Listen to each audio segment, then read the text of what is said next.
Hey, lovely. I'm Bev Aron, and I'm here with your monthly deep dive video. This month, we're diving deep into our work by finding how everything anyone else does is neutral to my experience on Earth. So I know those of you who are familiar with the model developed by Brooke Castillo, my teacher and mentor, think that this sounds basic. Yeah, I know circumstances are neutral. It's my thoughts about them that create my feelings. But I want to tell you something. Last week I was in Dallas with Brooke. We were teaching our master coaches, and all we did that week is coach them on people who they believed were causing their pain. So I kind of thought about it. And here's what I think. Those of us who know this and believe in the model, you may know it for most people in your life, or some people in your life. But what I want you to do this month in your deep dive work is find where you don't think it's neutral. Find that one person or that one group of people where you are totally convinced that what they do is what makes you feel offended or hurt or scared or mad. And find where you can't see it, where you know for sure what they're doing is wrong and everyone around you agrees with you. It could be that the whole of society agrees with you, or it could be all your friends and your community.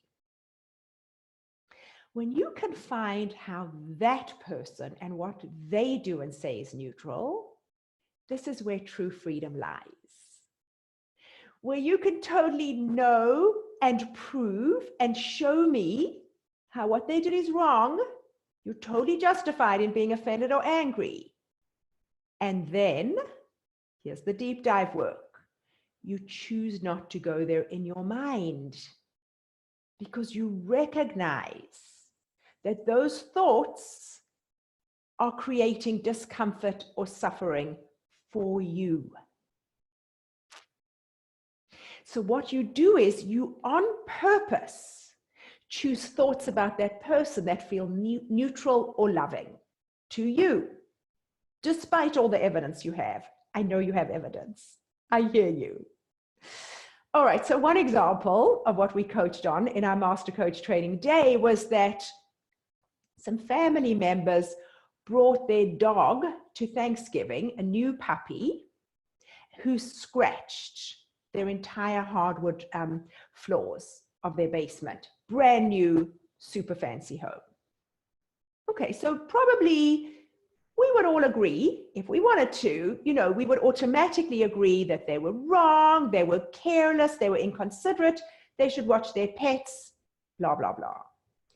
Most people would agree with you, right, about this, which is fine, excepting it's causing a lot of turmoil inside this coach because she loves her family, she wants to have them over again, and this is causing a lot of suffering for her and has been for months.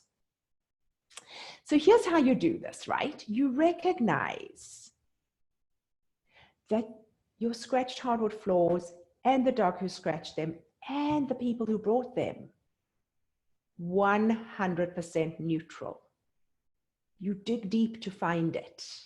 You hear all the objections in your brain and you keep bringing yourself to find how it's totally neutral. It cannot make you feel a thing. You go sit on the floor with all the scratched, beautiful hardwood that you just had polished and stained. And you dig deep inside yourself to find how it's neutral.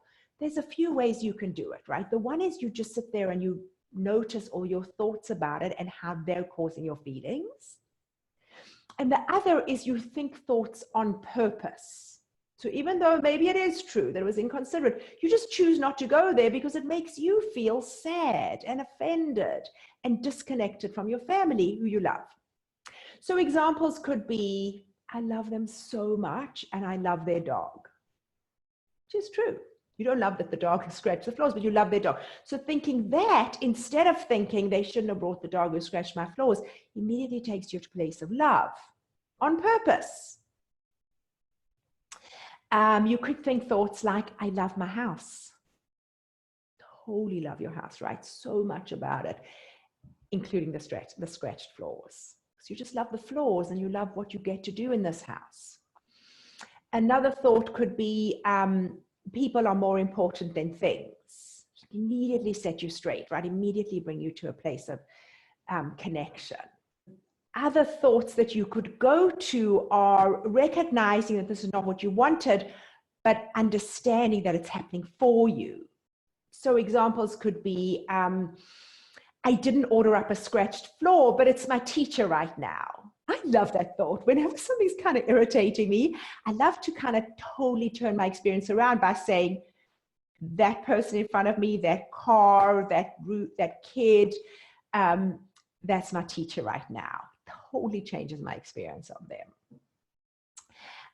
Other thoughts could be, I know for sure that this scratched floor has no bearing on my experience of my home. I don't know how yet, but I'm going to learn how. Or another shorter version is, this is my arena for growth. So when you can do this, when you can find that one last thing or person who you still think is bugging you and find how it's neutral or even for you, then you are truly living a life where no one controls any aspect of your experience but you. And that, my friends, is a deep dive coach for you. All right, see you next month. Bye.